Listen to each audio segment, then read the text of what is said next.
Question 1. Assessment of a U.S. Marshals Service, USMS, task force operating in New York, New York, has developed probable cause to believe that a fugitive, wanted for federal crimes, is harboring evidence of his criminal activity within his private residence. The task force has also received credible, but unconfirmed, intelligence suggesting the fugitive may be attempting to destroy this evidence. What is the most appropriate course of action for the USMS task force to take?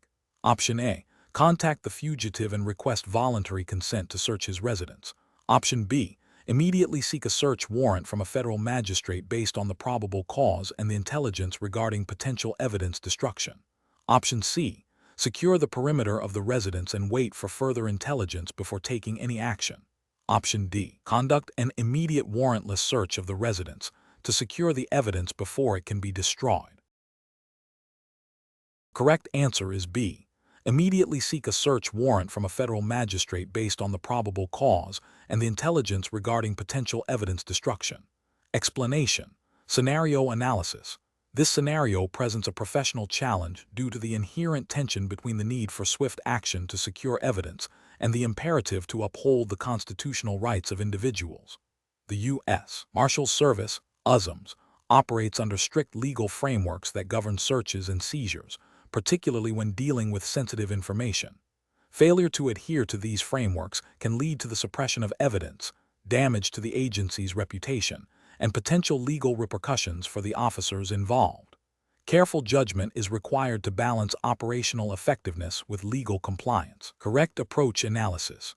The best professional practice involves obtaining a warrant based on probable cause before conducting a search of the private residence. This approach aligns directly with the Fourth Amendment of the U.S. Constitution, which protects individuals from unreasonable searches and seizures. The USMS, as a federal law enforcement agency, is bound by these constitutional protections.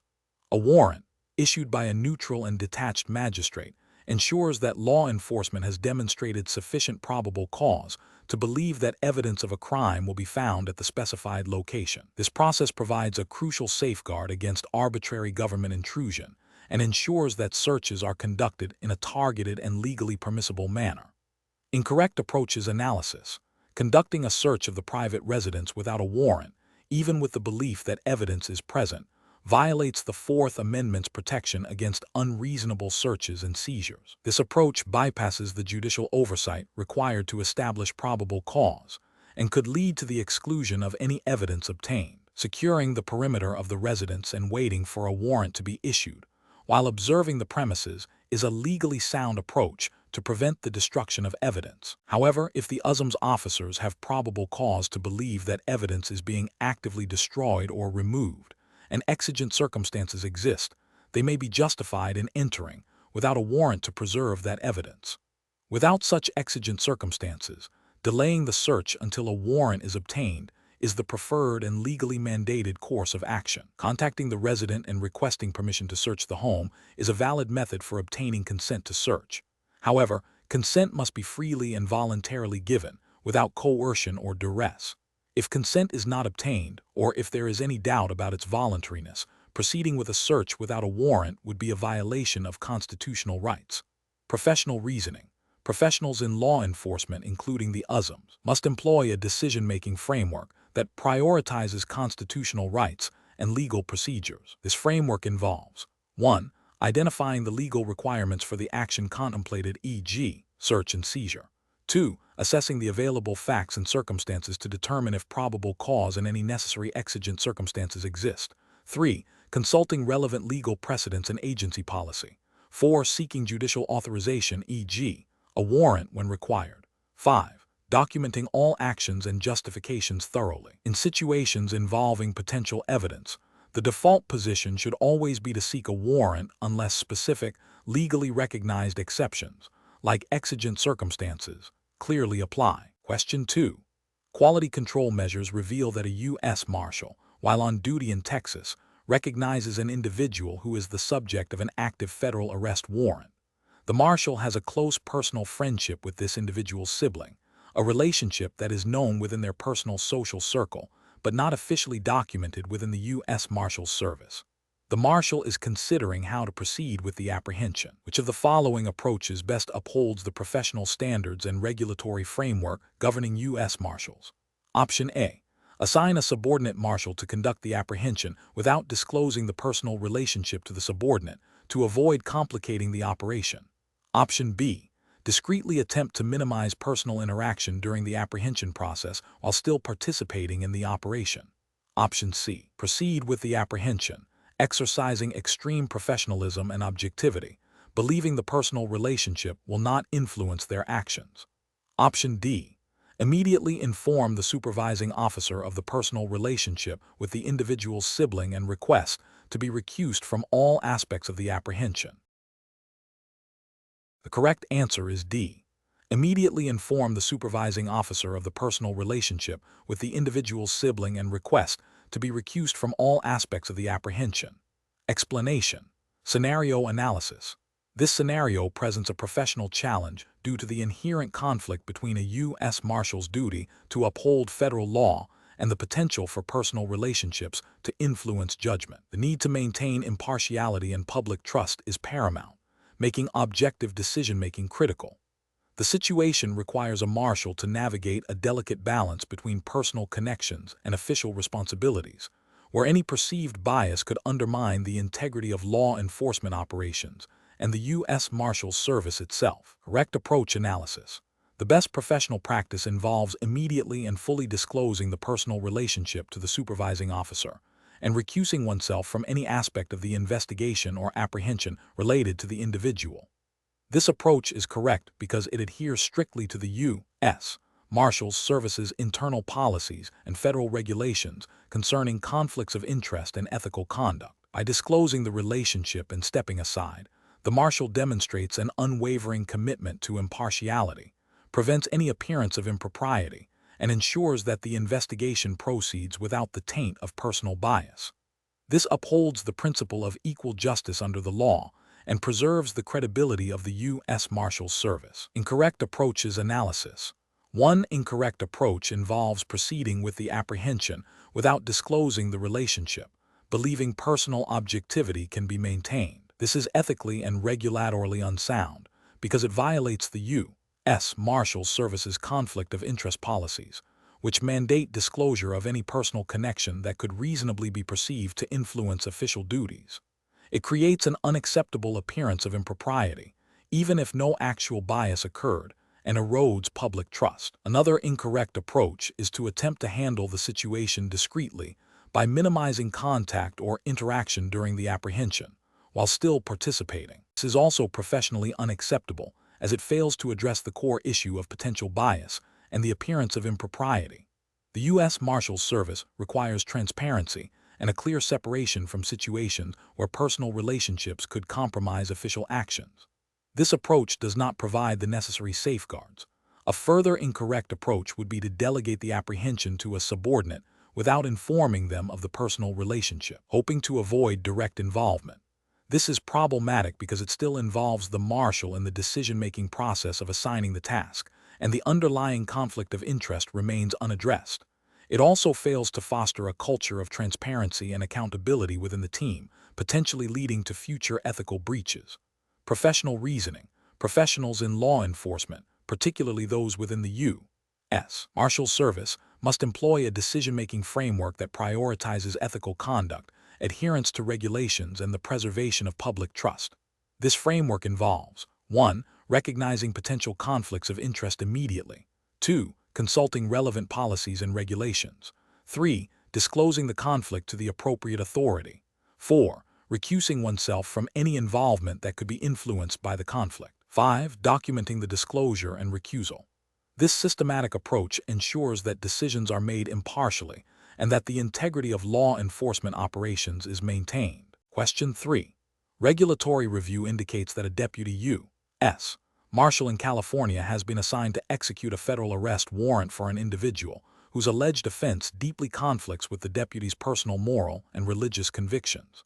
The deputy is experiencing significant internal distress regarding the potential actions they must take to apprehend the individual, which could involve the use of force. Considering the operational directives and ethical obligations of the U.S. Marshals Service, Which of the following represents the most appropriate course of action for the deputy?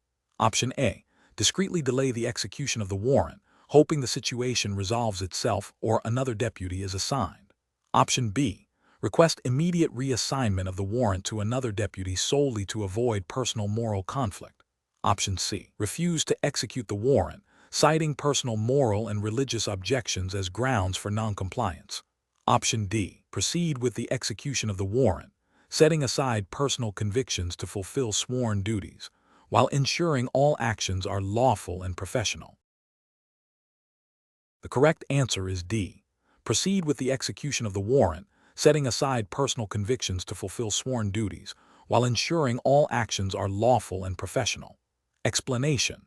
Scenario analysis.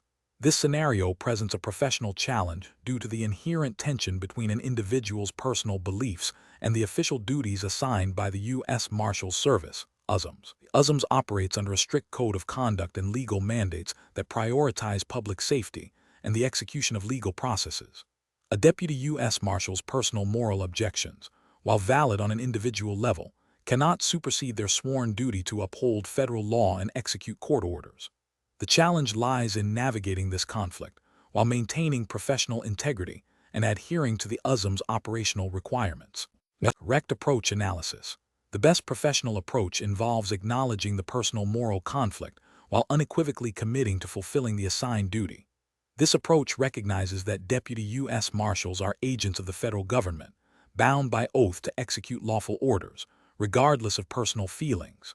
The U.S. Marshals Service Manual and relevant federal statutes, such as those governing the execution of warrants and court orders, mandate adherence to legal directives. Ethically, upholding the rule of law and ensuring the impartial administration of justice are paramount.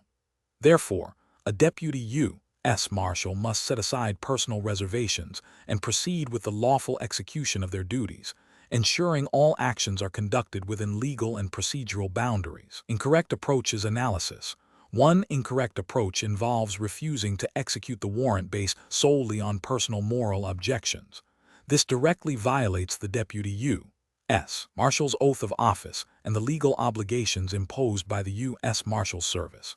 Such a refusal would constitute insubordination and a failure to uphold federal law, potentially leading to disciplinary action and undermining the integrity of the judicial process.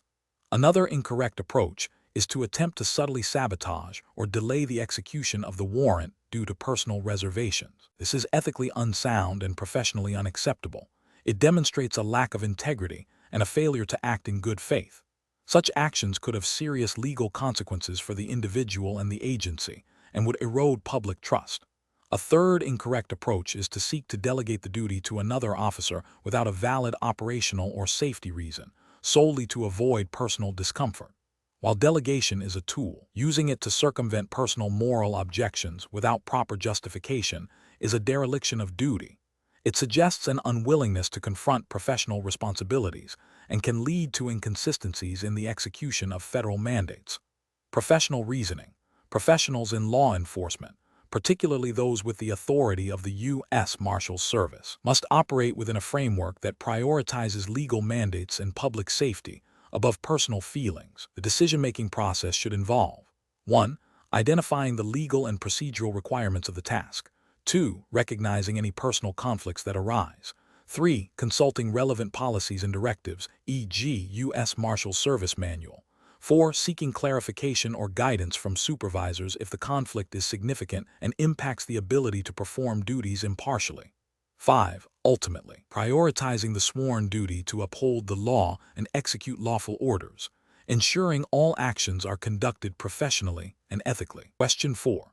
Consider a scenario where a U.S. Marshals Service deputy is tasked with apprehending an individual in a public park in California based on an outstanding federal warrant for a nonviolent offense. Upon arrival, the deputy observes the individual sitting on a park bench, appearing calm and not exhibiting any overt signs of aggression or immediate flight. However, the intelligence report indicated the individual had a history of resisting arrest in the past, though no weapons were reported. What is the most appropriate course of action for the deputy to take? Option A. Approach the individual cautiously, issue clear verbal commands to surrender, and be prepared to use the minimum force necessary if resistance or an immediate threat arises, while maintaining situational awareness. Option B. Immediately detain the individual physically and place them in restraints, citing the past history of resisting arrest as justification for preemptive force. Option C. Withdraw from the immediate vicinity to observe from a distance and await backup before making any attempt to apprehend, to avoid potential confrontation. Option D. Initiate a pursuit of the individual if they make any sudden movements, regardless of whether those movements indicate an intent to flee or pose a threat. Correct answer is A. Approach the individual cautiously, issue clear verbal commands to surrender, and be prepared to use the minimum force necessary if resistance or an immediate threat arises, while maintaining situational awareness. Explanation. Scenario analysis. This scenario presents a professional challenge due to the inherent tension between the U.S. Marshals Services, USMS, mandate to ensure public safety, and the need to uphold an individual's constitutional rights during an apprehension. The officer must make a rapid, high-stakes decision with incomplete information, where either inaction or an overly aggressive action could have severe consequences, including harm to the subject, the public, or the officer, as well as potential legal repercussions for the USMS. The requirement for swift, decisive action under pressure, while adhering to strict legal and ethical guidelines, makes careful judgment paramount. Correct approach analysis. The best professional practice involves prioritizing de-escalation and the use of the least intrusive means necessary to achieve the objective, while maintaining officer safety and the safety of others. This approach requires the officer to assess the immediate threat level based on observable behaviors and available intelligence, and to attempt communication and verbal command to gain compliance before resorting to physical force. If force is necessary, it must be objectively reasonable and proportionate to the perceived threat, in accordance with the U.S. Supreme Court's ruling in Graham v. Connor, which established the objective reasonableness standard for use of force. This involves considering the severity of the crime, whether the subject poses an immediate threat, and whether they are actively resisting arrest or attempting to evade arrest by flight. The officer's actions must be justifiable from the perspective of a reasonable officer on the scene, not with the benefit of hindsight. Incorrect approaches analysis. One incorrect approach involves immediately resorting to physical force without attempting de-escalation or assessing the immediate threat. This fails to meet the objective reasonableness standard because it bypasses the requirement to consider less intrusive means and may constitute excessive force if the subject's actions did not warrant such a response. It also risks escalating the situation unnecessarily, potentially leading to greater harm. Another incorrect approach is to delay apprehension or withdraw from the situation due to uncertainty about the subject's intent, especially if the subject is exhibiting behaviors that suggest a potential threat or is attempting to evade lawful authority. While caution is necessary, a complete failure to act when there is a clear objective to apprehend a subject and a reasonable belief that they may pose a danger or escape could be seen as a dereliction of duty and a failure to uphold the USM's mission. This approach does not balance the need for safety with the imperative to execute lawful orders. A third incorrect approach is to rely solely on past intelligence or reputation without current, observable indicators of threat. While intelligence is valuable, the use of force must be based on the totality of the circumstances at the moment of the encounter. Acting solely on past information without current justification could lead to an unreasonable application of force or an unjustified apprehension, violating the subject's rights. Professional reasoning. Professionals in this field should employ a decision-making framework that emphasizes situational awareness, threat assessment, and the graduated application of authority. This involves 1. Gathering and assessing all available information, both pre-existing intelligence and real-time observations. 2. Evaluating the immediate threat to officer safety, public safety, and the safety of the subject. 3. Considering the legal authority and objective for the apprehension. 4. Prioritizing de-escalation and verbal commands as the initial response. 5. If force is necessary, selecting the least intrusive means that is objectively reasonable and proportionate to the threat. 6. Continuously reassessing the situation and adjusting tactics as needed. 7. Documenting all actions and justifications thoroughly. This structured approach ensures that decisions are made within legal and ethical boundaries, prioritizing safety and effectiveness. Question 5. Upon reviewing the successful apprehension of a fugitive in a multi-unit apartment building in Chicago, Illinois, and the subsequent discovery of a significant quantity of what appears to be illicit narcotics and related paraphernalia within the fugitive's rented unit, what is the most appropriate immediate course of action for the U.S. Marshals Service task force members to ensure the integrity and admissibility of the discovered evidence? Option A. Inform the building manager of the discovery and request they secure the items until federal agents can return to process them. Option B. Place the discovered narcotics and paraphernalia in a temporary, unsecured location within the apartment until a full inventory can be conducted later in the day. Option C.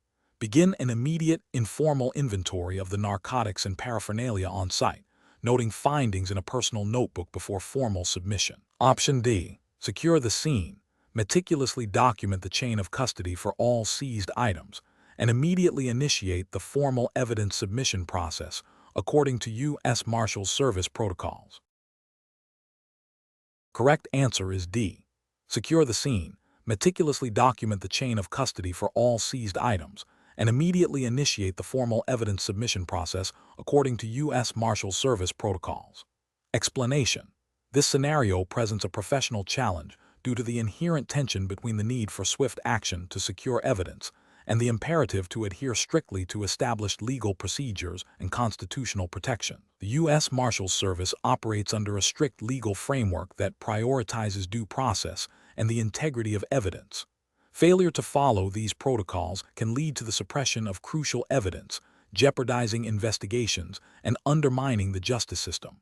Careful judgment is required to balance operational effectiveness with legal compliance. The best approach involves meticulously documenting the chain of custody for all seized items and immediately initiating the formal evidence submission process as outlined by the U.S. Marshals Service's internal policies and federal regulations governing evidence handling. This ensures that the evidence is preserved, accounted for, and admissible in court. This approach is correct because it directly aligns with the U.S. Marshals Service's mandate to uphold the law and maintain the integrity of investigations. Federal rules of criminal procedure, specifically Rule 41 concerning search and seizure, and the U.S. Marshals Service's own evidence handling guidelines, mandate strict adherence to chain of custody and proper evidence submission protocols to prevent contamination, loss, or tampering, thereby safeguarding the admissibility of evidence in judicial proceedings. An approach that involves informal storage of seized items without immediate formal processing and documentation fails to establish a clear and verifiable chain of custody. This creates a significant risk of evidence being compromised, lost, or appearing tampered with, which could lead to its exclusion from court. Ethically, it demonstrates a disregard for the rigorous standards required in law enforcement evidence management. Another incorrect approach, which is to delay the formal submission of evidence until a later, more convenient time, also undermines the integrity of the evidence. This delay can introduce opportunities for mishandling, loss, or contamination, and it can raise questions about the evidence's reliability and authenticity during legal proceedings. It deviates from the principle of prompt and accurate record-keeping, essential for maintaining a robust chain of custody. A professional decision-making process in such situations should involve a clear understanding of the U.S. Marshals Service's standard operating procedures, SOP, for evidence handling, including the immediate requirements for documentation, sealing, and submission. When faced with a situation requiring evidence seizure, the professional should prioritize adherence to these established protocols, recognizing that any deviation, however minor it may seem, can have significant legal ramifications. This involves a commitment to meticulous record-keeping, timely submission, and constant awareness of the legal standards governing evidence integrity. Question 6. When evaluating a credible tip regarding the immediate whereabouts of a high-priority fugitive within a densely populated urban area in California, what is the most prudent course of action for a U.S. Marshals Service deputy to take? Option A. Immediately notify the USMS Fugitive Task Force and relevant local law enforcement agencies to coordinate a tactical response and perimeter establishment. Option B. Proceed directly to the reported location to attempt an immediate apprehension to prevent the fugitive's escape. Option C. Delay any action until further intelligence can be gathered and verified, even if it means waiting several hours. Option D. Contact the fugitive directly via phone to inform them that their location is known and attempt to negotiate a surrender. The correct answer is A. Immediately notify the USMS Fugitive Task Force and relevant local law enforcement agencies to coordinate a tactical response and perimeter establishment. Explanation: this scenario presents a professional challenge due to the inherent tension between the U.S. Marshals Services, USMS, mandate to ensure public safety and the need to maintain the integrity of an ongoing investigation. The decision-maker must balance the immediate risk to the public with the potential compromise of critical intelligence that could lead to the apprehension of a dangerous fugitive. The urgency of the situation, coupled with incomplete information, necessitates a robust decision-making framework grounded in established protocols and ethical considerations. The best approach involves a systematic assessment of the threat, consultation with relevant stakeholders, and adherence to established USMS operational guidelines for fugitive apprehension. This approach prioritizes a coordinated response that minimizes risk to the public and law enforcement, while maximizing the chances of a successful apprehension without jeopardizing the broader investigation. Specifically, it requires immediate notification of the USMS Fugitive Task Force and relevant local law enforcement agencies to establish a coordinated perimeter and develop an apprehension strategy based on the most current intelligence. This ensures that all parties are aware of the situation, can contribute to risk mitigation, and operate under a unified command structure, thereby adhering to USMS operational directives and the ethical imperative to protect innocent civilians. An incorrect approach would be to immediately attempt apprehension without sufficient intelligence or coordination. This could lead to a chaotic situation, potentially endangering the public and the fugitive, and allowing the fugitive to escape due to a lack of a well-defined plan. Another incorrect approach is to delay action significantly to gather more intelligence, which could allow the fugitive to abscond or pose an immediate threat to the public if their location is indeed compromised. Finally, acting solely on the initial tip without verifying its credibility or consulting with the task force would be a failure to follow established protocols and could lead to a misallocation of resources or an unnecessary escalation of force.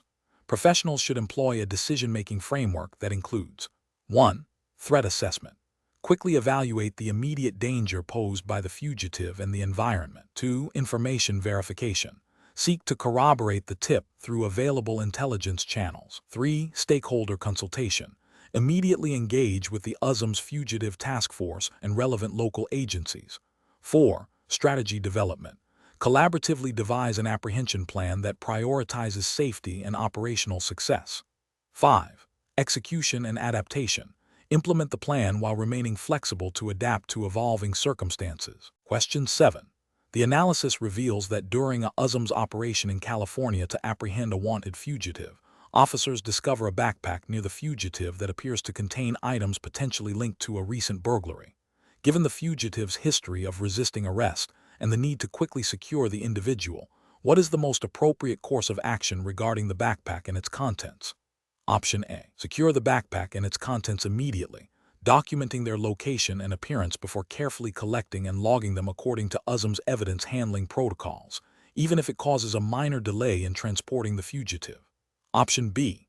Open the backpack on site to quickly assess its contents for immediate threats or obvious contraband, then place the items loosely back into the backpack for transport with the fugitive. Option C. Prioritize the immediate transport of the fugitive to the nearest holding facility, leaving the backpack secured at the scene with a general note for later retrieval by a specialized evidence team. Option D. Instruct the apprehended fugitive to identify the contents of the backpack verbally, and then proceed with transport, considering the verbal identification as sufficient initial documentation. The correct answer is A. Secure the backpack and its contents immediately, documenting their location and appearance before carefully collecting and logging them according to USMS evidence handling protocols, even if it causes a minor delay in transporting the fugitive. Explanation: the analysis reveals a scenario that is professionally challenging due to the inherent tension between immediate operational needs and the strict adherence to established legal protocols for evidence handling within the U.S. Marshals Service, USMS, in California. The need for swift action in apprehending a fugitive must be balanced against the imperative to preserve the integrity of potential evidence, which could be crucial for prosecution. The USMS operates under federal law and specific internal directives that govern evidence collection, storage, and chain of custody. Failure to comply with these regulations can lead to the suppression of evidence, jeopardizing cases, and undermining public trust. The correct approach involves prioritizing the secure collection and preservation of any potential evidence encountered during the apprehension, even if it requires a slight delay in immediate processing of the fugitive. This aligns with federal rules of evidence and USMS policy, which mandate that all seized items be properly documented, bagged, tagged, and logged to maintain an unbroken chain of custody. This meticulous process ensures that the evidence is admissible in court and its integrity is beyond reproach. Justification lies in the legal requirement to uphold due process and the evidentiary standards necessary for successful prosecution. An incorrect approach would be to disregard or improperly handle potential evidence due to the urgency of the apprehension. For instance, leaving items of potential evidentiary value unsecured or mixing them with the fugitive's personal belongings without proper documentation violates federal evidence rules and USMS procedures. This failure to maintain chain of custody can render the evidence inadmissible. Another incorrect approach is to assume that because the fugitive is apprehended, the evidentiary aspect is secondary. This overlooks the critical role evidence plays in securing a conviction and the legal ramifications of mishandling it. The professional reasoning framework for such situations should involve a systematic assessment of the scene for potential evidence immediately upon securing the suspect, followed by the application of established evidence handling protocols, even under time pressure. This requires a clear understanding of USMS evidence procedures and a commitment to upholding legal standards. Question 8. Operational review demonstrates a deputy U.S. Marshal, while conducting surveillance in a public park in Chicago, Illinois, observes individuals engaged in what appears to be a drug transaction, a clear violation of state law. The deputy is not currently involved in an active federal investigation related to this specific activity. What is the most appropriate course of action for the deputy U.S. Marshal? Option A. Discreetly withdraw from the area to avoid any potential involvement or conflict with state-level law enforcement matters. Option B. Directly intervene and attempt to detain the individuals for questioning and potential arrest, citing the observed illegal activity. Option C. Immediately contact local law enforcement, e.g., Chicago Police Department, to report the observed activity and request their intervention, while continuing to observe from a safe distance if feasible and not compromising the situation. Option D. Use their U.S. Marshals Service credentials to demand that the individuals cease their activity and await the arrival of local police. The correct answer is C. Immediately contact local law enforcement, e.g., Chicago Police Department, to report the observed activity and request their intervention, while continuing to observe from a safe distance if feasible and not compromising the situation. Explanation. This scenario presents a professional challenge due to the inherent tension between the need for swift action in a potential law enforcement situation and the absolute requirement to adhere to the U.S. Marshals Service, USMS, operational guidelines, and the Posse Comitatus Act.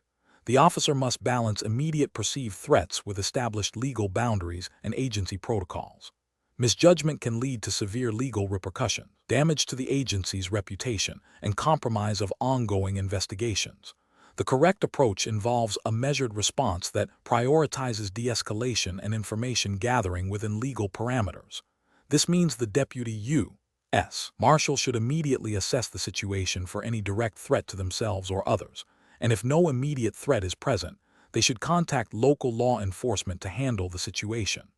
This aligns with USMS policy regarding the use of civilian resources and the Posse Comitatus Act, which generally prohibits the use of the military, and by extension, federal law enforcement in certain capacities, to enforce domestic civilian law without specific authorization. The deputy's role is to support federal investigations and court orders, not to act as a general local police officer. An incorrect approach would be to directly intervene and attempt to detain the individuals based solely on the suspicion of a state-level offense. This violates the Posse Comitatus Act and USMS directives by exceeding the deputy's authorized scope of authority in a civilian law enforcement context. Another incorrect approach would be to ignore the situation entirely, as this could potentially allow a crime to occur or evidence to be lost, which might indirectly impact federal interests or public safety. However, the primary failure here is the overreach of authority. A third incorrect approach would be to use excessive force or make an arrest without probable cause for a federal offense, which would be a clear violation of constitutional rights and USMS policy. Professionals should employ a decision-making framework that begins with immediate threat assessment. If no immediate threat to life or safety exists, the next step is to identify the nature of the suspected offense.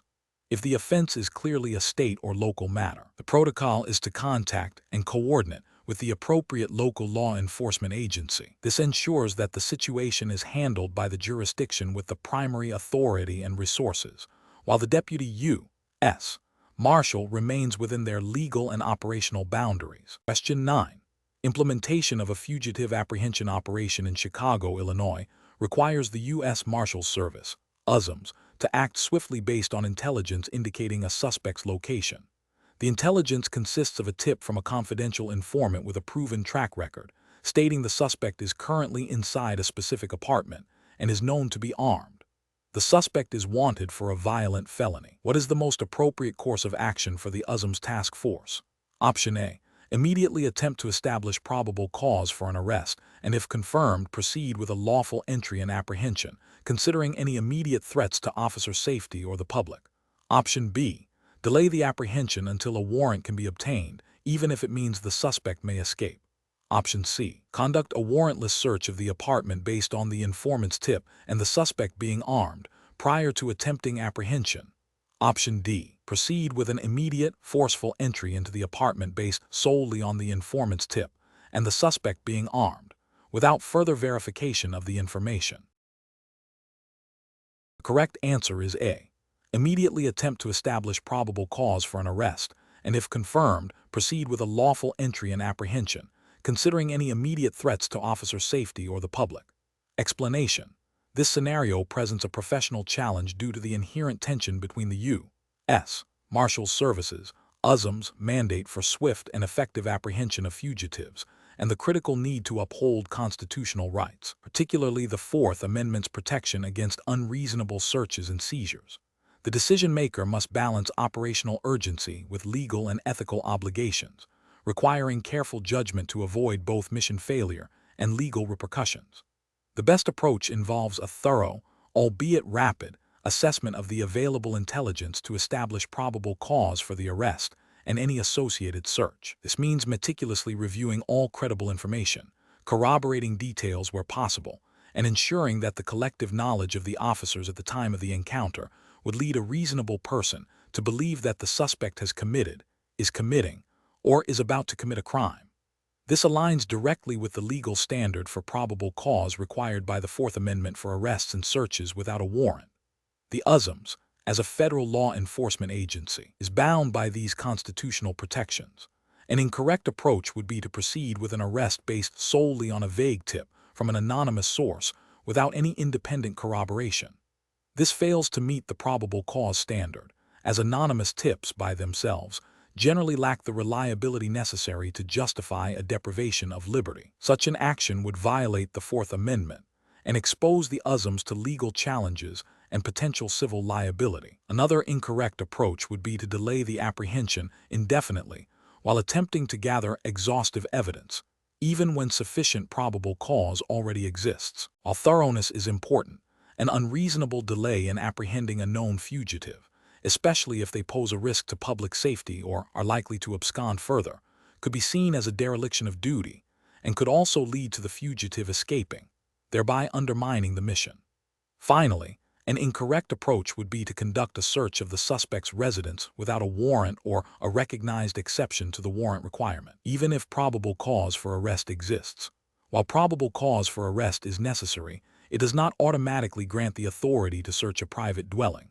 Exceptions like consent or exigent circumstances must be present, and their absence would render the search unconstitutional.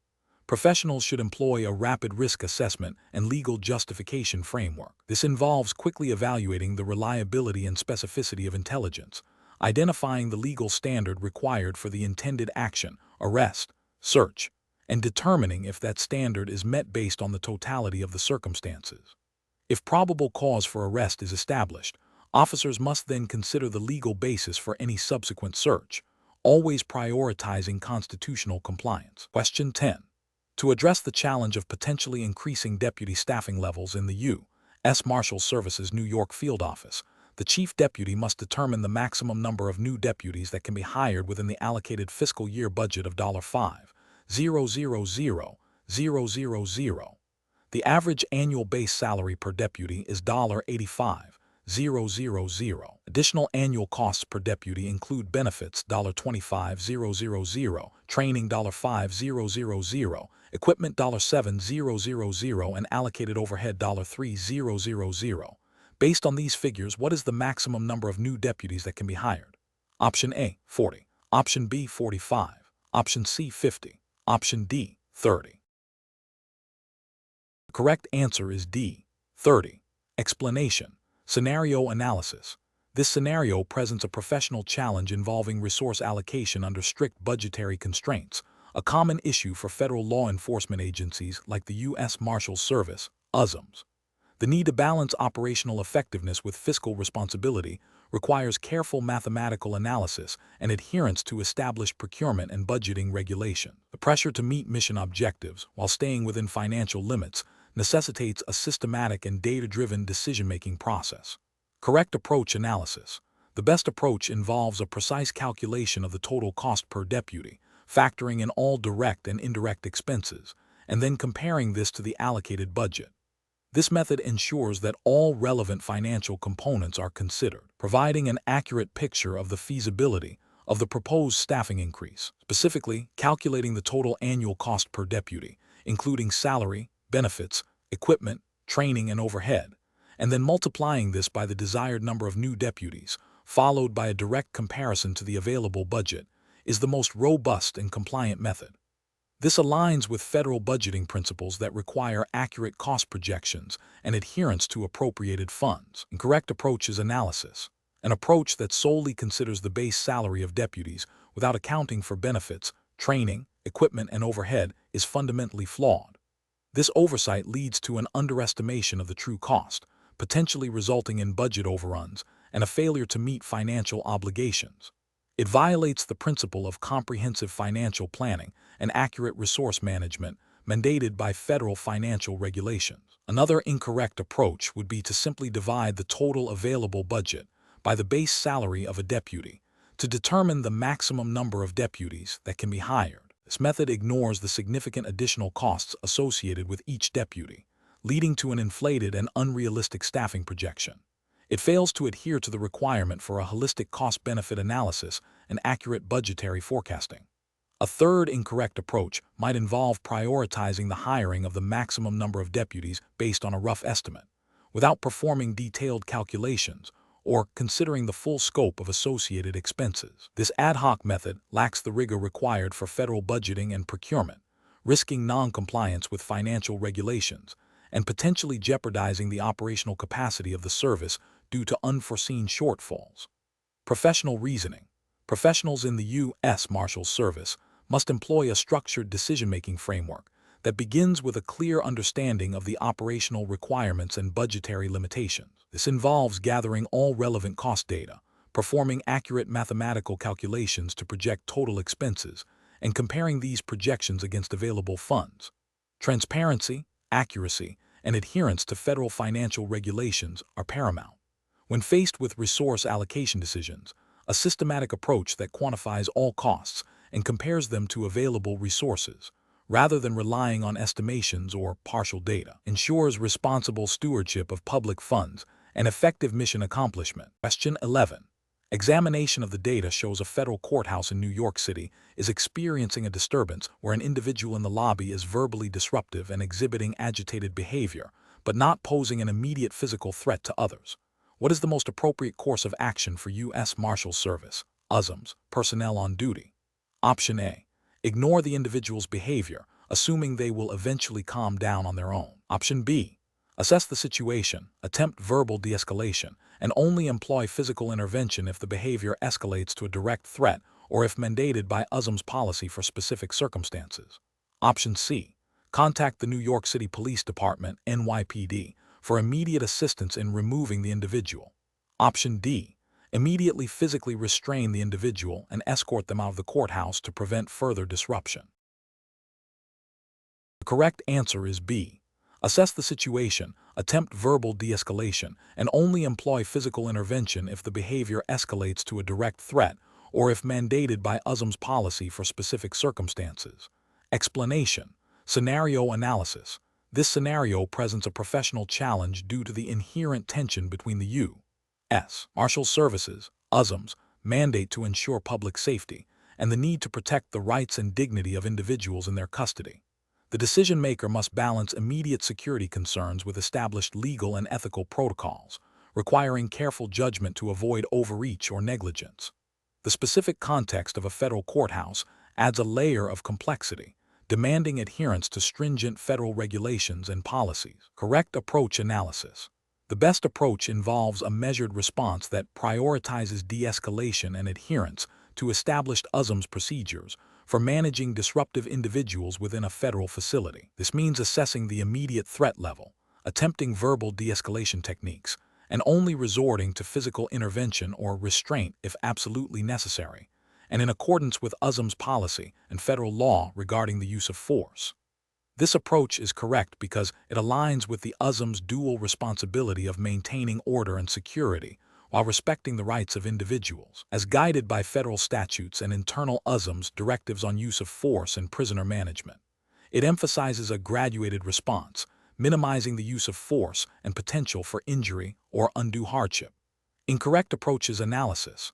One incorrect approach involves immediately resorting to physical restraint and removal without attempting de-escalation. This fails to meet the professional standard of using the least restrictive means necessary to resolve the situation. It could violate an individual's rights by employing excessive force and could lead to unnecessary injury, creating potential legal liabilities for the USMS and the individuals involved. It disregards the USMS' own procedural guidelines that mandate de-escalation efforts before physical intervention.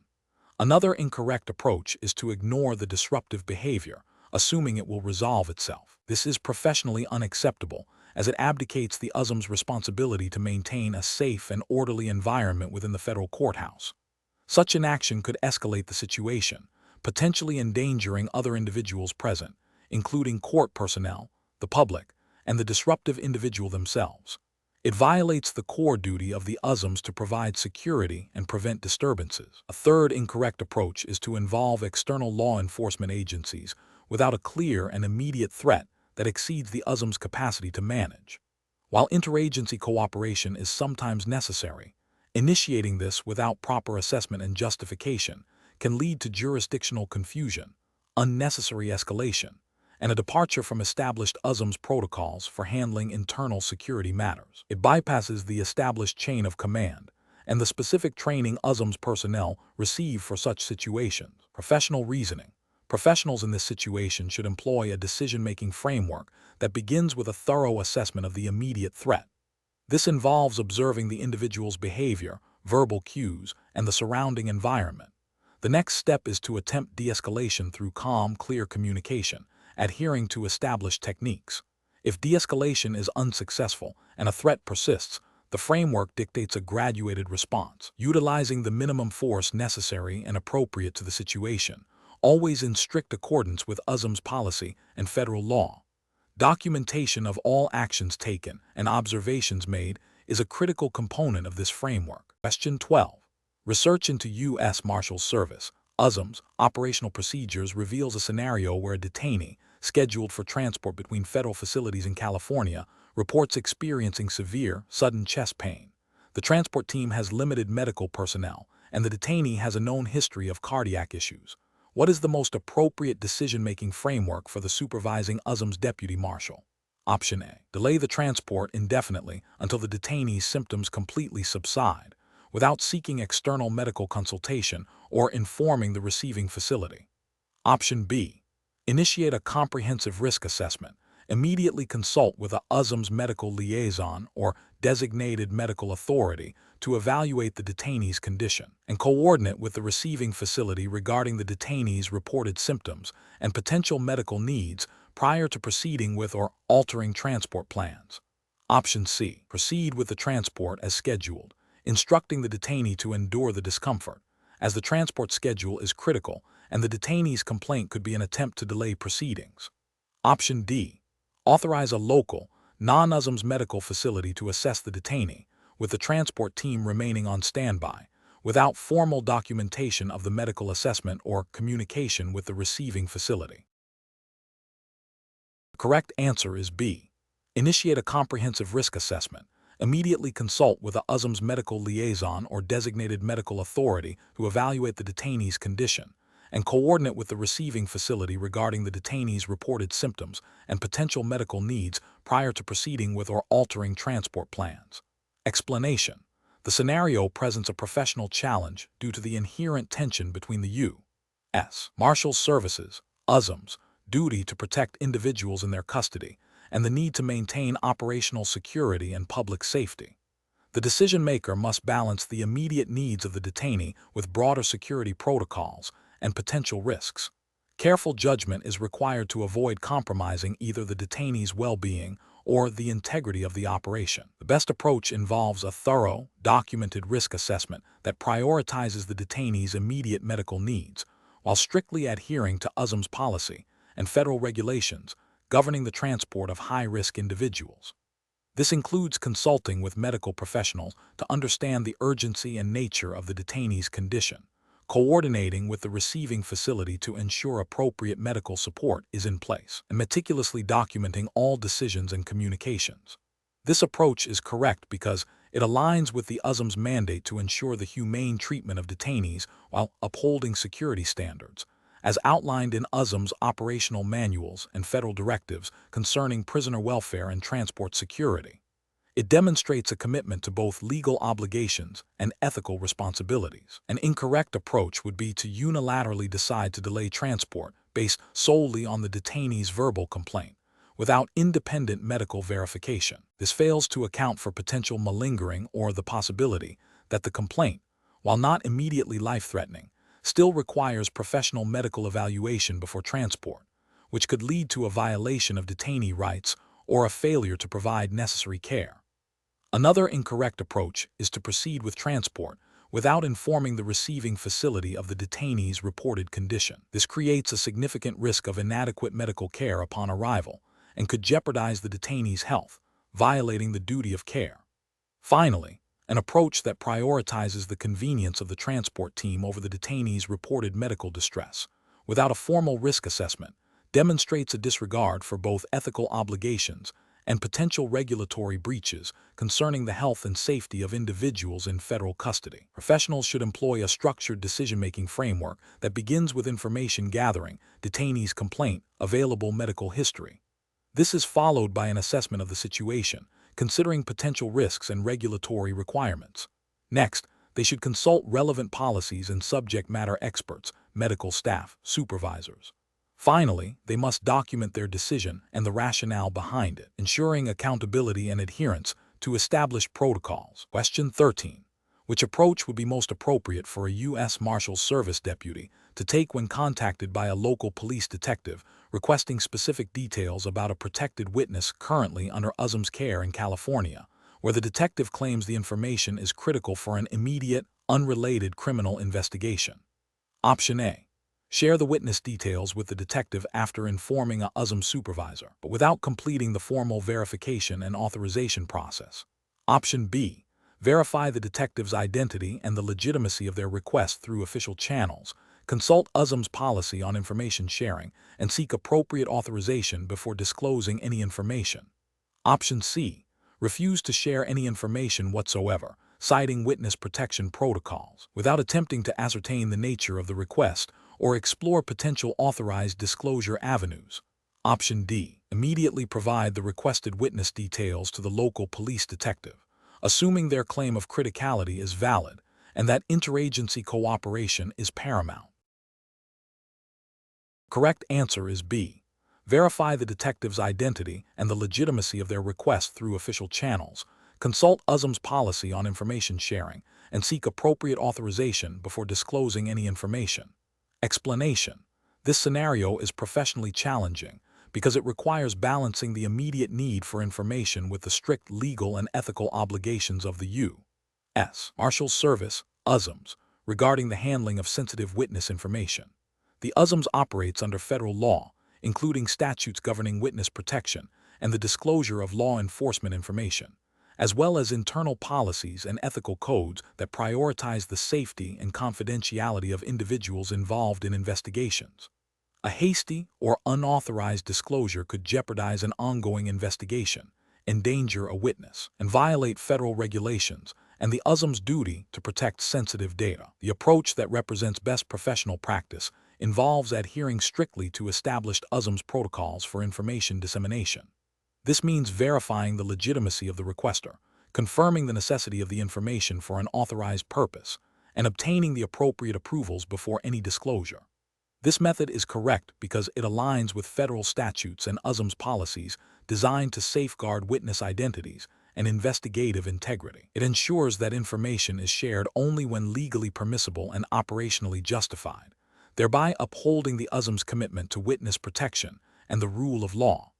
An approach that involves immediately providing the requested information to the local law enforcement agency without further verification is professionally unacceptable. This failure stems from a disregard for established protocols and a potential violation of federal regulations concerning the disclosure of sensitive witness information. Such an action could inadvertently compromise a witness's safety or an ongoing investigation, leading to severe legal and ethical repercussions for the USMs and the individuals involved. Another professionally unacceptable approach is to refuse to provide any information, even if it could be legally and ethically shared to assist a legitimate law enforcement inquiry. This rigid stance, without attempting to ascertain the nature of the request and explore authorized avenues for disclosure, can hinder interagency cooperation and potentially impede justice. It fails to recognize that, while confidentiality is paramount, there are circumstances where controlled and authorized information sharing is both permissible and beneficial. Finally, an approach that involves sharing the information with a supervisor, but not initiating the formal verification process before disclosure, is also professionally flawed.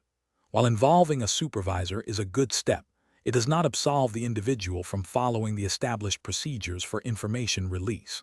The supervisor needs to be informed within the context of the proper protocol, not as a substitute for it. This approach risks an unauthorized disclosure if the supervisor assumes the individual has already followed the necessary steps. A professional decision-making process in such situations should involve a clear step-by-step evaluation. First, identify the nature of the request and the information sought. Second, consult relevant USM's policies and federal statutes governing information disclosure and witness protection. Third, verify the identity and authority of the requester and the legitimacy of their need for the information.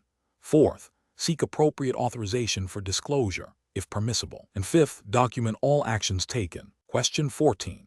The evaluation methodology shows that during a high-stakes fugitive apprehension operation in Chicago, Illinois, a USM's task force discovers a significant quantity of illegal narcotics and a firearm in plain view within the suspect's residence, immediately adjacent to the area where the suspect is apprehended. The suspect is taken into custody without incident. What is the most appropriate immediate course of action regarding the discovered narcotics and firearm, considering federal law enforcement standards? Option A. Instruct the apprehending officers to collect the narcotics and firearm as part of the arrest process, and then have them transported directly to the evidence locker. Option B. Immediately seize the narcotics and firearm to prevent any potential tampering or destruction, and then proceed with documenting their location and condition. Option C. Secure the immediate area, photograph and document the narcotics and firearm in situ, and initiate the formal evidence collection and chain of custody procedures before any further movement or disturbance of the items. Option D. Focus solely on the apprehension of the suspect and defer the collection of the narcotics and firearm to a later time, once the immediate operational security is fully established. The correct answer is C. Secure the immediate area, photograph and document the narcotics and firearm in situ, and initiate the formal evidence collection and chain of custody procedures before any further movement or disturbance of the items. Explanation: the evaluation methodology shows that assessing the U.S. Marshals Service's, USM's, adherence to federal law enforcement protocols requires a nuanced understanding of operational decision-making under pressure. This scenario is professionally challenging because it involves balancing immediate operational needs with long-term legal and ethical obligations, all while operating within the strict confines of federal statutes and USMS policy. The potential for misjudgment carries significant consequences, including compromised investigations, legal challenges, and damage to public trust. The best approach involves prioritizing the preservation of evidence and maintaining the integrity of the chain of custody, even if it means a temporary delay in immediate operational objectives. This aligns with the fundamental principles of criminal procedure and evidence law, as codified in federal statutes and enforced by the USM's own internal directives. The USMS is bound by the U.S. Constitution, particularly the Fourth Amendment's protection against unreasonable searches and seizures, and federal rules of evidence that dictate how evidence must be collected, documented, and maintained to be admissible in court. A deliberate and documented process for securing and preserving evidence, even when faced with time-sensitive circumstances, is paramount. This ensures that any subsequent legal proceedings are not jeopardized by procedural errors or compromised evidence. An incorrect approach would be to prioritize the immediate apprehension of a suspect over the meticulous collection and preservation of evidence at the scene. This could lead to the contamination or loss of critical evidence, rendering it inadmissible in court and potentially allowing a guilty party to escape justice due to procedural flaws. Another incorrect approach would be to delegate the initial evidence handling to personnel not specifically trained or authorized in evidence preservation protocols, thereby increasing the risk of errors and chain of custody breaches.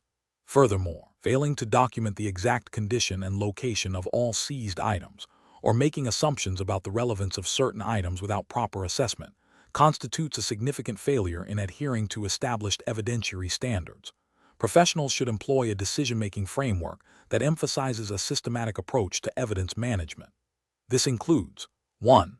Immediate scene assessment to identify potential evidence. 2. Prioritization of evidence preservation techniques based on the nature of the evidence and environmental factors. 3. Strict adherence to chain of custody protocols, including meticulous documentation of who handled the evidence, when, and why. 4. Consultation with legal counsel or evidence specialists when uncertainties arise.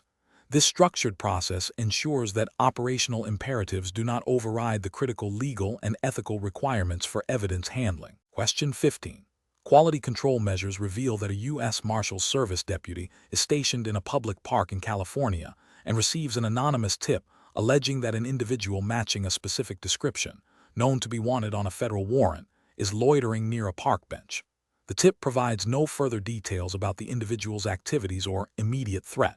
What is the most appropriate initial course of action for the deputy?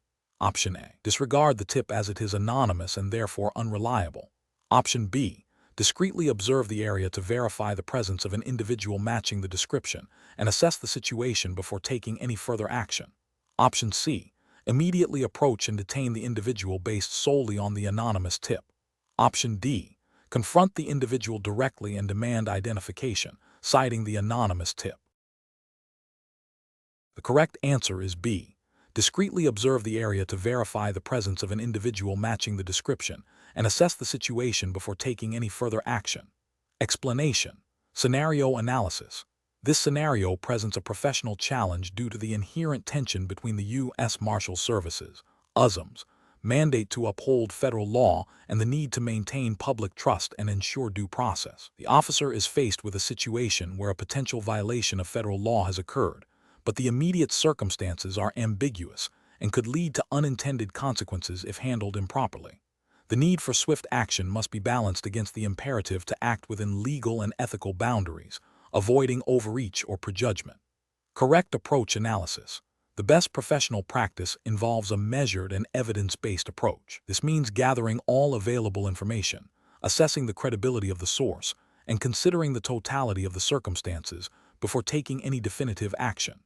In this case, the correct approach is to verify the information through discrete observation, and if warranted, further investigation, ensuring that any subsequent actions are based on concrete evidence and align with USMS policies and federal law. This upholds the principle of acting on verified facts rather than assumptions, thereby protecting individual rights and maintaining the integrity of law enforcement operations.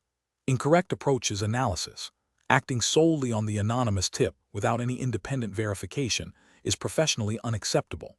This approach risks violating an individual's rights based on unsubstantiated allegations, potentially leading to wrongful detainment or other adverse actions. It bypasses the critical step of due diligence and relies on hearsay, which is not a sufficient basis for enforcement action under federal law or USMS guidelines. Immediately confronting the individual based on the tip, without any corroborating evidence, is also professionally unsound. This could escalate a situation unnecessarily, create a hostile environment, and potentially lead to a use of force incident based on a false premise. It demonstrates a lack of judgment and a failure to adhere to established protocols for handling sensitive information and potential violations. Ignoring the tip entirely without any assessment is professionally negligent. While not as immediately damaging as acting on unverified information, it fails to address a potential threat to public safety or a violation of federal law. A responsible officer must at least evaluate the information received to determine if further inquiry is warranted, even if that inquiry ultimately concludes no action is necessary. Professional reasoning. Professionals in law enforcement, particularly within the USMS, must employ a structured decision-making framework. This framework typically involves 1. Information gathering, collecting all relevant data from various sources. 2. Assessment and analysis, evaluating the credibility and significance of the gathered information. 3. Risk assessment, identifying potential dangers or consequences of different courses of action. 4. Action planning, developing a strategy that is legally sound, ethically justifiable, and aligned with agency policy. 5. Execution and review, implementing the plan and subsequently reviewing its effectiveness and any unintended outcomes. This systematic approach ensures that decisions are informed, proportionate, and uphold the principles of justice and public safety. Question 16. Quality control measures reveal a U.S. Marshals Service deputy U.S. Marshal on surveillance duty in a busy downtown area of Chicago, Illinois, observes a known fugitive, suspected of involvement in a violent crime ring, casually walking through a crowded public park. The fugitive appears unaware of being observed and is carrying a nondescript bag. The deputy is alone and has not yet alerted the primary investigative team to the fugitive's current location. What is the most appropriate course of action? Option A. Broadcast the fugitive's presence and description over a public, unsecured radio channel to alert all available units. Option B. Discreetly use a secure, encrypted communication device to immediately inform the investigative team of the fugitive's location and description, requesting backup and a coordinated apprehension strategy while continuing to observe from a safe distance. Option C. Immediately approach and apprehend the fugitive in the park, regardless of the presence of civilians. Option D. Disengage surveillance and allow the fugitive to leave the area to avoid compromising the ongoing investigation. The correct answer is B. Discreetly use a secure, encrypted communication device to immediately inform the investigative team of the fugitive's location and description, requesting backup and a coordinated apprehension strategy, while continuing to observe from a safe distance. Explanation. Scenario analysis. This scenario presents a professional challenge due to the inherent tension between the U.S. Marshals Services, USMS, mandate to ensure public safety and the need to maintain the integrity of an ongoing investigation. The officer must make a rapid, on-the-spot decision that balances immediate risk to the public with the potential compromise of critical intelligence. The pressure of the situation, coupled with the potential for severe consequences regardless of the choice made, demands a structured and ethically grounded decision-making process. Correct approach analysis. The best professional practice involves prioritizing immediate public safety while simultaneously taking steps to mitigate the investigative impact. This approach recognizes that, while the investigation is important, the paramount duty of a federal law enforcement officer is to prevent harm to innocent civilians. By discreetly alerting the investigative team to the presence of the target and the potential threat, the officer allows for a coordinated response that can apprehend the target while minimizing public exposure and potential danger. This aligns with the USMS core mission and ethical obligations to protect the public. Incorrect approaches analysis.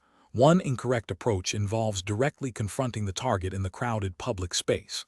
This action, while seemingly decisive, creates an immediate and uncontrolled risk to the public. The potential for a violent confrontation, escape, or collateral damage is significantly heightened in such an environment, violating the duty to protect innocent bystanders. Furthermore, it could alert other potential conspirators or lead to the destruction of evidence. Another incorrect approach is to disengage and allow the target to leave the area without any immediate action. This fails to uphold the officer's duty to apprehend a known fugitive, especially one suspected of involvement in serious criminal activity. It prioritizes the investigation's secrecy over immediate public safety and the lawful execution of duty, potentially allowing a dangerous individual to evade justice and pose a continued threat. A third incorrect approach is to immediately broadcast the target's presence and description over an unsecured channel. While this might seem like an attempt to involve more resources, it risks compromising the entire investigation by alerting the target and any associates that they are being actively pursued. This premature disclosure could lead to the target disappearing, destroying evidence, or even retaliating against the investigative team. Professional reasoning. Professionals facing such dilemmas should employ a decision-making framework that prioritizes immediate safety, followed by the preservation of investigative integrity, and then the execution of lawful duties. This involves a rapid assessment of the threat level, consideration of available resources, and adherence to established protocols for handling fugitives in public spaces. The goal is to achieve the most favorable outcome with the least amount of risk to all parties involved, including the public, the officer, and the integrity of the investigation. Question 17. Risk assessment procedures indicate that a U.S. Marshals Service, USMS deputy, is tracking a federal fugitive in Chicago, Illinois, and has confirmed the fugitive's current location within a commercial building. The deputy knows that the Federal Bureau of Investigation, FBI, has primary investigative jurisdiction for this type of offense in this specific area. What is the most appropriate immediate course of action for the USMS deputy? Option A. Attempt to apprehend the fugitive alone to secure the individual before they can escape. Option B. Wait for a formal interagency request for assistance to be processed before taking any action. Option C. Immediately contact the local FBI field office to inform them of the fugitive's location and coordinate apprehension efforts. Option D. Proceed with the apprehension of the fugitive independently, as the USMS has federal arrest authority. Correct answer is C. Immediately contact the local FBI field office to inform them of the fugitive's location and coordinate apprehension efforts. Explanation. Scenario analysis. This scenario presents a professional challenge due to the inherent tension between the need for swift action to protect public safety and the requirement to adhere to established legal procedures and jurisdictional boundaries. The U.S. Marshals Service, USMS, operates under strict legal mandates and interagency agreements, making unauthorized actions a serious breach of protocol and potentially illegal. The officer must balance immediate perceived threats with the long-term consequences of their decisions on interagency cooperation and legal standing. Correct approach analysis. The best professional practice involves immediate communication and coordination with the relevant jurisdictional authority. This approach prioritizes respecting established legal frameworks and interagency protocols. By contacting the local FBI field office, the USMS deputy is initiating the proper channels for addressing a fugitive located within another agency's primary investigative jurisdiction. This ensures that the apprehension is conducted legally, with the full cooperation and authority of the agency responsible for that territory, thereby minimizing legal challenges and ensuring the integrity of the investigation and prosecution. This aligns with the USMS role as a federal law enforcement agency that often works in concert with other federal, state, and local entities, respecting their respective jurisdictions. Incorrect approach is analysis. Initiating an apprehension without prior notification or coordination with the local FBI field office is a direct violation of established interagency protocols and potentially federal law regarding jurisdiction. This action bypasses the established chain of command and legal authority, risking the compromise of evidence, the safety of the public and the arresting officers, and creating significant legal hurdles for prosecution. It demonstrates a failure to understand and respect jurisdictional boundaries, which are critical for effective and lawful federal law enforcement operations. Attempting to apprehend the fugitive alone, without involving the local FBI or seeking their explicit consent and assistance, constitutes an overreach of authority and a disregard for the established investigative jurisdiction of the FBI. This could lead to a botched apprehension, potential harm to the fugitive or the public, and severe diplomatic issues between federal agencies. It also undermines the principle of specialized jurisdiction that underpins the effectiveness of different law enforcement bodies. Delaying any action until a formal request for assistance can be processed through official channels, without any immediate communication, could allow the fugitive to escape or pose a continued threat. While respecting jurisdiction is paramount, a complete lack of immediate communication in a situation where a federal fugitive is identified could be seen as a dereliction of duty if the risk to public safety is imminent and can be mitigated through proper notification. The correct approach balances immediate awareness with procedural adherence. Professional reasoning. Professionals in law enforcement, particularly within federal agencies like the USMS, must operate within a complex web of jurisdictional rules and interagency agreements. A robust decision-making framework in such situations involves 1. Threat assessment. Quickly evaluate the immediate danger posed by the fugitive. 2. Jurisdictional awareness. Identify the primary investigative jurisdiction for the fugitive's location. 3. Communication protocol. Initiate immediate contact with the appropriate jurisdictional authority. 4. Collaborative action. Coordinate apprehension efforts with the jurisdictional agency to ensure legality and effectiveness. 5. Documentation. Meticulously record all actions and communications. This systematic approach ensures that actions are both effective and legally sound, upholding the integrity of law enforcement operations. Question 18. Process analysis reveals that a U.S. Marshals Service deputy is tasked with transporting a high-profile federal prisoner from a correctional facility in California to a court appearance in Nevada. The prisoner has a documented history of escape attempts and has made veiled threats against law enforcement officers. Considering the U.S. Marshals Service's operational mandate and federal guidelines, which of the following approaches best ensures the secure and lawful transportation of this individual? Option A. Utilize the most restrictive and physically demanding restraint methods possible throughout the entire journey, regardless of the prisoner's behavior, to preemptively deter any potential escape attempts. Option B. Implement a comprehensive security plan that includes thorough risk assessment, appropriate restraint devices, constant vigilance, and predetermined contingency measures for emergencies, ensuring all actions are consistent with U.S. Marshals Service policies and federal law. Option C. Proceed with the transport based on the prisoner's current calm demeanor, assuming their past escape attempts and threats are no longer relevant, and therefore employing only standard security protocols. Option D. Delegate the primary responsibility for planning and executing the transport to junior deputies, trusting their judgment to manage the security aspects without direct senior oversight. The correct answer is B. Implement a comprehensive security plan that includes thorough risk assessment, appropriate restraint devices, constant vigilance, and predetermined contingency measures for emergencies, ensuring all actions are consistent with U.S. Marshals Service policies and federal law. Explanation.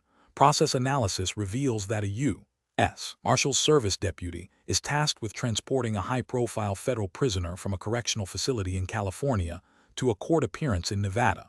The prisoner has a documented history of escape attempts and has made veiled threats against law enforcement officers. The deputy must consider not only the immediate safety of themselves and the public, but also the legal and ethical obligations surrounding prisoner transport. This scenario is professionally challenging due to the inherent risks associated with transporting a dangerous individual, the need to balance security with the prisoner's rights, and the potential for unforeseen circumstances to arise during transit.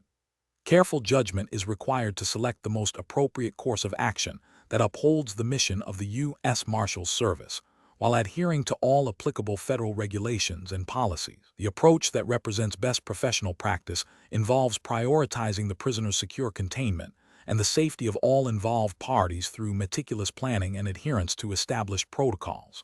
This includes conducting a thorough risk assessment, utilizing appropriate restraint techniques, maintaining constant vigilance, and employing contingency plans for emergencies. This approach is correct because it directly aligns with the U.S. Marshals Service's core mandate of ensuring the safe and secure custody of federal prisoners, as outlined in the U.S. Marshals Service Manual and relevant Department of Justice directives. These regulations emphasize a proactive, risk-based approach to prisoner transportation, mandating the use of security measures commensurate with the assessed threat level. An incorrect approach would be to rely solely on the prisoner's current demeanor, assuming their threats are not serious, and therefore minimizing security precautions. This is professionally unacceptable because it disregards the prisoner's documented history and potential for violence, violating the principle of prudent risk management. Such an approach could lead to a security breach, endangering the deputy, the public, and the prisoner, and would be a direct contravention of the U.S. Marshals Service's duty to maintain custody and prevent escapes. Another incorrect approach would be to employ excessive force or inhumane treatment during transport, even if the prisoner is uncooperative. While security is paramount, the U.S. Marshals Service is bound by federal law and Department of Justice policy to treat all individuals in their custody with dignity and respect, prohibiting cruel and unusual punishment. This approach would violate constitutional rights and departmental ethics, potentially leading to legal repercussions and disciplinary action. A third incorrect approach would be to delegate significant aspects of the transport plan to subordinates without direct oversight or verification of their understanding of the specific risks and protocols. While teamwork is essential, the ultimate responsibility for the safe and secure transport of a high-risk prisoner rests with the assigned deputy. Abdicating this responsibility without proper supervision undermines accountability and could lead to critical oversights in security procedures. The professional reasoning process for similar situations should involve a systematic evaluation of all available information, clear understanding of applicable regulations and policies, and a commitment to a risk-based decision-making framework. Professionals should always err on the side of caution when dealing with potential security threats, ensuring that all necessary precautions are taken. This includes continuous assessment of the situation, open communication with relevant personnel, and the readiness to adapt plans as circumstances evolve, all while maintaining the highest ethical standards. Question 19. Quality control measures reveal that a U.S. Marshals Service task force has received a credible tip regarding the current whereabouts of a high-priority fugitive within a residential neighborhood in Chicago, Illinois. The tip, while specific, has not been independently corroborated by additional surveillance or intelligence. The fugitive is known to be armed and dangerous. Which of the following approaches best aligns with U.S. Marshals Service operational guidelines and constitutional requirements for apprehension? Option A. Dispatch a single deputy to discreetly observe the residence from a distance and await further, definitive proof of the fugitive's presence before any action is taken, even if it means a significant delay. Option B. Proceed with an immediate, unannounced entry into the suspected residence based on the tip, prioritizing the element of surprise to apprehend the fugitive before they can escape or pose a threat. Option C. Conduct a broad sweep of the entire neighborhood, questioning residents and searching properties within a 2-block radius based on the initial tip to locate the fugitive. Option D. Initiate immediate, coordinated surveillance of the suspected location to verify the fugitive's presence, and assess the immediate environment before planning and executing an apprehension strategy in conjunction with local law enforcement. The correct answer is D. Initiate immediate coordinated surveillance of the suspected location to verify the fugitive's presence and assess the immediate environment before planning and executing an apprehension strategy in conjunction with local law enforcement. Explanation. Scenario analysis. This scenario presents a professional challenge due to the inherent tension between the U.S. Marshals Service's USMS mandate for swift and decisive action in fugitive apprehension and the critical need to uphold constitutional rights, particularly the Fourth Amendment's protection against unreasonable searches and seizures. The pressure to apprehend a potentially dangerous individual, coupled with limited real-time intelligence, necessitates a careful balancing act. A hasty or overly aggressive approach risks legal repercussions and damage to the USM's reputation, while an overly cautious approach could allow a fugitive to escape or pose further danger. Correct approach analysis. The best professional practice involves a methodical approach that prioritizes gathering and verifying information before initiating a high-risk apprehension. This includes confirming the fugitive's current location through multiple reliable sources, assessing the immediate threat posed by the fugitive and any potential accomplices, and coordinating with local law enforcement agencies who possess on-the-ground knowledge of the area and potential hazards. This approach is correct because it aligns with USM's operational guidelines and legal mandates that require reasonable suspicion or probable cause for searches and seizures, and emphasizes officer safety and the minimization of risk to the public. The U.S. Constitution, specifically the Fourth Amendment, underpins the requirement for lawful justification for any intrusive action. Incorrect approach is analysis. One incorrect approach involves proceeding with the apprehension based solely on a single, uncorroborated tip, without further verification. This fails to meet the legal standard for probable cause and significantly increases the risk of violating the fugitive's Fourth Amendment rights, potentially leading to the suppression of evidence and civil liability. It also disregards the importance of officer safety by not adequately assessing the environment or potential threats. Another incorrect approach is to delay apprehension indefinitely due to a perceived lack of absolute certainty about the fugitive's presence.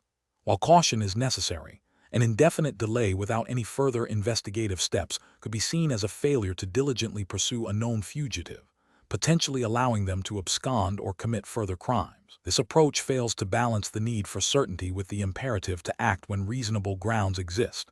A third incorrect approach is to initiate a forceful, uncoordinated entry into the suspected location without first establishing a perimeter or notifying local authorities. This creates a chaotic and dangerous situation, increasing the risk of harm to officers, the fugitive, and innocent bystanders. It also bypasses established protocols for interagency cooperation and situational awareness, which are critical for successful and safe operations. Professional reasoning. Professionals in this situation should employ a structured decision-making framework that begins with a clear understanding of the objective, apprehending the fugitive. This is followed by a comprehensive intelligence gathering phase, where all available information is critically evaluated for reliability and corroboration. Risk assessment is paramount, considering the fugitive's history, potential for violence, and the environment of the apprehension. Next, strategic planning involves coordinating with all relevant agencies, developing contingency plans, and ensuring adequate resources are available. Finally, execution requires adherence to established protocols, continuous situational awareness, and the flexibility to adapt to evolving circumstances, while always prioritizing legal compliance and safety. Question 20. Quality control measures reveal a discrepancy in the overtime calculation for a deputy U.S. Marshal stationed in California. The deputy's duty logs indicate 48 hours worked in a specific workweek, including 8 hours of authorized overtime spent transporting a federal prisoner. The deputy's regular hourly rate of pay is $35.00, assuming a standard workweek for federal employees and adhering to the Fair Labor Standards Act, FLSA, for overtime compensation. What is the correct total overtime pay for that workweek? Option A, $336.00. Option B, $245.00. Option C, $280.00. Option D, $420.00. The correct answer is C, $280.00. Explanation: scenario analysis. This scenario presents a professional challenge involving the accurate calculation of overtime pay for deputy U.S. Marshals in California, a state with specific wage and hour laws that can interact with federal regulations. The challenge lies in correctly interpreting and applying both federal overtime provisions, Fair Labor Standards Act (FLSA), and any applicable California state laws, particularly concerning the definition of work hours and overtime thresholds, to ensure compliance and fair compensation. Miscalculation can lead to significant financial penalties, damage to morale, and erosion of trust in the agency's administrative processes. Correct approach analysis. The best professional practice involves a meticulous review of the deputy's duty logs, cross-referencing them with the U.S. Marshals Service's internal policies on compensable time and overtime, and then applying the relevant federal overtime calculations as dictated by the FLSA. This approach ensures that all hours worked are accounted for, including any authorized overtime, and that the calculation adheres to the statutory rate of 1.5 times the regular rate of pay for hours exceeding 40 in a workweek. The FLSA, as interpreted by the Department of Labor, provides the foundational framework for overtime compensation for federal employees, and strict adherence to its provisions is ethically and legally mandated. Incorrect approaches analysis. One incorrect approach would be to simply apply the standard 40-hour workweek without considering any authorized overtime documented in the duty logs. This fails to acknowledge the reality of the deputy's work and violates the FLSA requirement to compensate for all hours worked, including overtime, if authorized. Another incorrect approach would be to use a flat overtime rate without considering the deputy's regular rate of pay. The FLSA mandates overtime at 1.5 times the regular rate asterisk, which includes not just base salary, but also any other remuneration for employment paid to the employee by the employer. Failing to calculate the regular rate accurately will result in an incorrect overtime calculation. A further incorrect approach would be to exclude certain documented activities from the overtime calculation based on a subjective interpretation of whether they were essential to the deputy's duties. The FLSA generally requires compensation for all time spent performing activities that benefit the employer, even if not strictly part of the core duties, provided the employer knows or has reason to believe the employee is engaging in such activities. Professional reasoning. Professionals in this role must adopt a systematic decision-making framework. This begins with a thorough understanding of the applicable regulations, FLSA, USMS policy. Next, gather all relevant data, duty logs, pay stubs. Then, perform the calculations using the correct formulas, ensuring all components of the regular rate are included. Finally, review and verify the calculations to ensure accuracy and compliance before processing payment. This methodical approach minimizes the risk of errors and upholds ethical obligations.